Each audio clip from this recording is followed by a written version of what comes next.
Welcome to Chillin' 101. We hope this video helps. You need the right image and app before you start. Pick an image that matches your screen or keyboard resolution.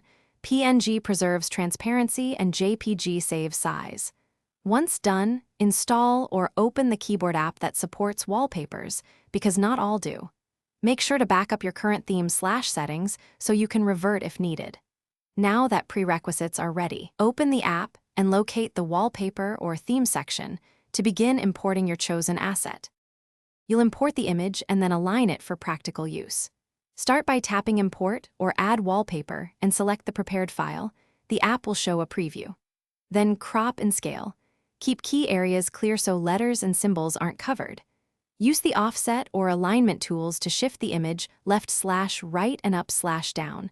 This prevents icons or animations from overlapping vital content. Make small adjustments and preview typing to confirm legibility and visual balance before continuing.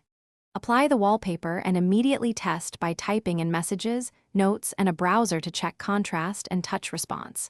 If everything looks good, save the configuration as a profile or export it so you can restore it quickly. If keys look misaligned or visuals obscure letters, make sure to reset offsets, choose a simpler image, or increase contrast. These fixes solve most issues.